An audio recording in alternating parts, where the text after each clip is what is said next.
क्या आप विश्वास करेंगे कि इस ब्रह्मांड में एक ऐसी अदृश्य और रहस्यमयी शक्ति मौजूद है जो पल भर में किसी की भी तीव्र बुद्धि को पलट सकती है? एक ऐसी कॉस्मिक ऊर्जा जो अनियंत्रित शब्दों को हवा में ही जमा दें और विरोधियों के विचारों को जन्म लेने से पहले ही जकड़ ले।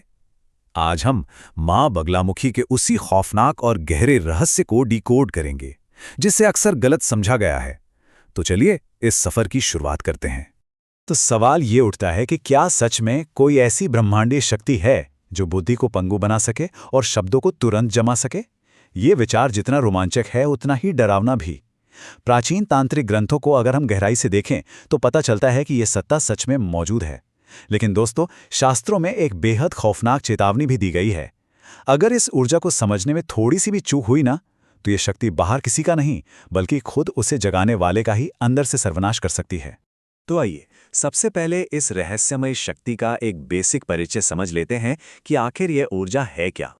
तंत्र शास्त्र में एक बहुत ही गूढ़ शब्द आता है, स्तंभन शक्ति। इसका मतलब है अनियंत्रित गति, शब्दों या विचारों को पूरी तरह रोकने, पंगु बनाने या जमा देने की प्राचीन शक्ति। देखिए, आमतौर पर जब हम महाशक्तियों की बात करते हैं तो हमारे दिमाग में या तो कुछ नया बनाने का विचार आता है या फिर विनाश करने का।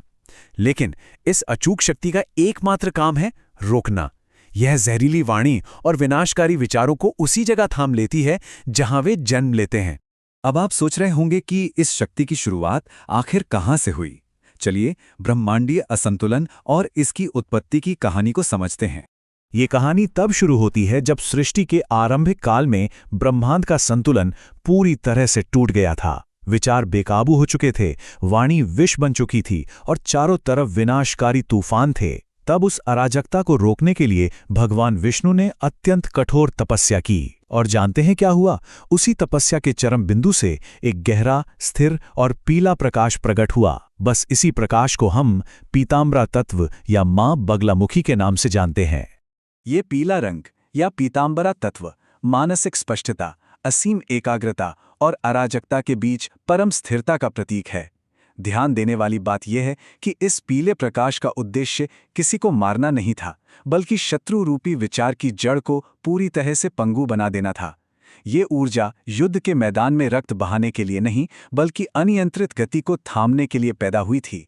और ये बात देवी के स्वरूप और उसके गहरे प्रतीकात्वाद से बिल्कुल साफ हो जाती है। आइए इसे गहराई से देखते हैं। आपने मां बगलामुखी के स्वरूप में देखा होगा कि वे एक हाथ में गदा लिए हैं और दूसरे हाथ से शत्रु की जीभ को खींच रही हैं। ये रूप देखने में जितना डरावना लगता है, इसका अर्थ उतना ही गहरा है। अगर आप तुलना करें तो एक भौतिक हथियार जैसे कि तलवार सीमित शारीरिक विनाश करती है और बस जीवन समाप्त करती है, लेकिन बोले गए शब्द वो असीमित मनोवैज्ञानिक युद्ध को जन्म देते हैं और ब्रह्मांड को तोड़ सकते हैं। जीभ पकड़ने का प्रतीक हमें यही सिखाता है कि इंसान का सबसे खतरनाक हथियार कोई लोहे की तलवार नहीं, बल्कि उसकी अनियंत्रित वाणी है। तो इसका सीधा सा मतलब यह है कि सच्ची विजय उस सटीक क्षण को रोकना है जहां से विनाश शुरू होता है। एक युद्ध लड़कर उसे जीतने से कहीं अधिक शक्तिशाली क्षमता वो है जो युद्ध को शुरू होने से ही रोक दे। एक विनाशकारी शब्द को होठों से बाहर निकलने से पहले ही थाम लेना, उस क्षण को शून्य में बदल देना ही इस ब्रह्मांड की सबसे सच्ची और सबसे बड़ी जीत है। लेकिन रुकिए, इसके अभ्यास में एक बहुत बड़ा खतरा छिपा हुआ है जिसे समझना बेहद जरूरी है। तंत्र शास्त्र चीख चीख कर एक चेतावनी देते हैं कि ये शक्ति एक एम्पलीफायर की तरह काम करती है। जो बाहर भेजा जाता है वो सबसे पहले साधक के अपने अस्तित्व को छूता है। बिना योग्य गुरु और आंतरिक शुद्धता के इस ऊर्जा को कंट्रोल करने की कोशिश करना लिटरली किसी नासमझ बच्चे के हाथ में नंगी तलवार थमाने जैसा है। जो इसे बाहर भेजता है, ये शक्ति पलटकर सबसे पहले उसी को हिट करती है। देखिए, ये ऊर्जा बिल्कुल निष्पक्ष है। ये सिर्फ नियमों पर चलती है। अगर किसी इंसान के भीतर ये आंतरिक अशुद्धियां हैं, जैसे कि अनियंत्रित क्रोध, गहरी ईर्ष्या, बेलगाम अहंकार या फिर एक अशांत मन, तो यह स्तंभन शक्ति बाहर किसी दुश्मन को नहीं बल्कि उसी व्यक्ति को अपना निशाना बना लेगी। नतीजा क्या होगा? खुद के काम रुकने लगेंगे, अपनी ही वाणी लड़खड़ाने लगेगी और खुद की बुद्धि ही इंसान को धोखा देने लगेगी। आत्मविनाश शुरू हो जाएगा। इसीलिए ये बात बिल्कुल साफ कर लें कि ये गूढ़ मार्ग पूर्ण आंतरिक शुद्धि की मांग करता है, न कि बाहरी प्रभुत्व की स्वार्थी इच्छा की। इस शक्ति का इस्तेमाल अपने किसी बाहरी दुश्मन को हराने, अदालत में छोटे-मोटे केस जीतने या किसी आलोचक की आवाज दबाने के लिए करना एक बहुत बड़ी और खतरनाक गलतफहमी है। ये रास्ता बाहरी दिखावे का है ही नहीं। तो फिर असल सच्चाई क्या है? आइए पहुंचते हैं इस पूरे विषय के परम रहस्य तक, आंतरिक बगलामुखी।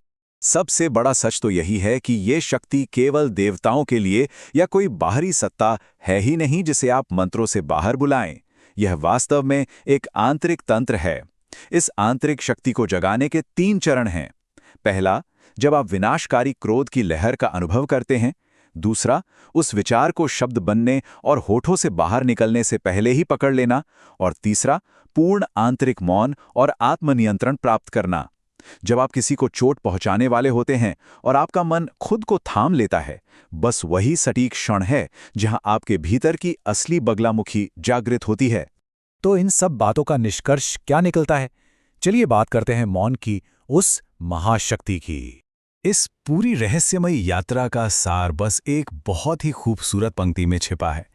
जिस दिन इंसान अपने खुद के शब्दों को रोकना सीख लेता है, उस दिन उसे ब्रह्मांड में किसी और को रोकने की कोई आवश्यकता ही नहीं पड़ती। जिसने अपनी वाणी और विचारों को स्थिर कर लिया ना, उसने अपना भाग्य अपने हाथों में ले लिया। माँ का अंतिम वरदान भी यही है। तो जाते जाते मेरा आपसे एक सवाल है, क्या सच्चे मौन की इस अपार शक्ति का अनुभव आपने कभी भीतर से किया है? क्या कभी ऐसा हुआ है जब आपने बिना कुछ बोले ही सबसे बड़ी जीत हासिल कर ली हो? अपनी राय हमें कमेंट्स में जरूर बताएं। और अगर आपको इस मौन की ताकत पर विश्वास है तो माँ पीतांबरा की कृपा के लिए कमेंट्स में जय माँ बगलामुखी जरूर लिखें। इस गहरी जानकारी को हमारे साथ समझने के लिए आपका बहुत बहुत धन्यवाद।